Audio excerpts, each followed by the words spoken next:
Good Shabbos. Sometimes you hear such a great story that really expresses an idea that you know is true, but you don't always see it in fruition. And this brings it out in a most obvious way, in a beautiful way. What am I talking about? The Rebbe was once asked by someone who was involved in education, and he sees that the people he's involved with are not going the path that he's hoping and expecting them to follow. And he feels a failure. He feels like he hasn't achieved anything. And the Rebbe responds to him with a line that he quoted very often, that effort, what you put in, it's not going to return. It's never going to be returned empty-handed. You might not see the results today. And even though you might see that these young people that you try to bring on the right path have gone in a different direction, and they've already set up families, where the impact of what you try to teach them is no longer much harder to have a lasting effect. Nevertheless, you might find much later in life that they will follow and they will come back to what you have taught them. Because of this idea, whatever you put out there is actually going to have an impact. And don't get despondent. That's just the Yetzer Hara, the evil inclination, trying to stop you from doing the right thing by making you despondent from your achievements. Now, here's a story that I just heard this week, and it's related to people that I know personally very well. So there is an individual in Toronto. His name is Jonathan Weiss, and he calls a shliach, Rabbi Mendel Kaplan, who is Chabad of Flamingo in Toronto. And he asked, this is during COVID, and he asked him, can he join the shul? And he's sure. So he comes along and he starts joining. This isn't a time of COVID when the regulars aren't coming so much. And he says, the reason I've come, he says, because I used to be involved in another synagogue, but we used to drive there, and now I want to start walking on Shabbat, so I wanted to come to you. Besides the fact that this is where I want to be. Okay. Just last week or 2 weeks ago, in honor of the year of Hakel, Rabbi Kaplan made an event in Jonathan's home, Jonathan Weiss's home. And there were like 50 people there, and they have this Jewish event in the house. And as the evening gets later and later, close to midnight, there's a smaller group of people there, and Jonathan opens up. He says, what brought me to you? Why did I come to Chabad of Flamingo? And by the way, in this time, he walks on Shabbos, and he's very involved, and he can always hear a good word from him, and a good l'chaim. He's a real part of the community. He says, you know what brought me here? I'll tell you. Up until I was 11 years old, I lived in Montreal. And we lived in a duplex. My father left my home. My mother was raising 3 children alone. We had a hard childhood. In this duplex, on one of the other apartment, there lived a Jewish family with a boy. His name was Yena. That's what they called him, Yena.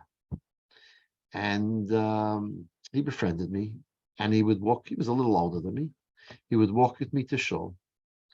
His father bought me a siddur, which I treasured and cherished very much. And there was another boy he was involved, would walk with me also to shul. His name was Mendel. And he taught me to use my Hebrew name. He taught me to say Torah Tziva Lanu Moshe Marasha Kelis Yaakov. And he gave me little gifts for that. And at the age of 11, we moved away to Ontario, to Ottawa. And I haven't had seen him since then. And from then, as an 11-year-old kid, I moved to Ottawa.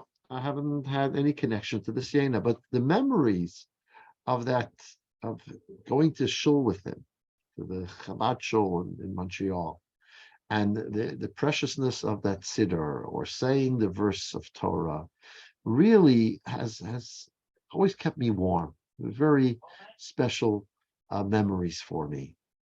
And Because of that, I actually was going to marry a non-Jewish woman, but something stopped me. And then I married my wife now, who was Jewish, but wasn't involved so much in observant Judaism. And now this would brought me back to the Shabbat Shalom. Well, whatever happened to Yena? So Rabbi Kaplan thinks Yena from Montreal. There's only one Yena I know in Montreal. His name is Yena Shor. And he actually lives in Toronto, just 10 minutes from here. So even though it was like midnight, he calls Yena. He says, do you remember Jonathan Weiss? He says, do I remember? Of course I remember. I always wondered what happened to him. I know he moved to Ottawa, but there was no way of connecting. He says, he's in my house. Yena arrives 10 minutes later in this house, and the embrace they give one another with the memories from then was so powerful. And the other boy, Mendel, is Rabbi Mendel Garari, who is a shliach in Antwerp. Both Yena Shur and Mendel Garari were my chavrusas at different times in yeshiva. So I know them personally. I know them well. And this story has really brought to the fore this concept.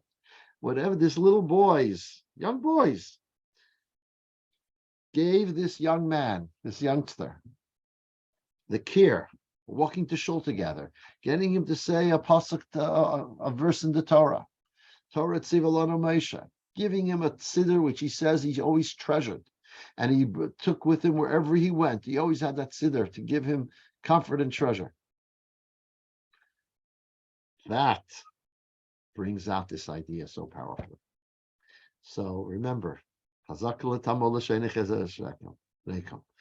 in the effort. You never know what you can achieve. And because of that, think about this. If it's anyway going to achieve something, maybe long term, give them the real deal. Give them the truth. Don't think you have to compromise to communicate, to give our young people today what they need to hear. Truth resonates. If not now, then in the future. Give them the truth of Torah, truth of Yiddishkeit, and nothing falls by the wayside. It'll always have an impact. If not now, then eventually. Good Shabbos. Here's the recording of them meeting each other. There are no words. No words. To Ottawa. Where am I ever going to find you again? And I remember just little pieces and what there. And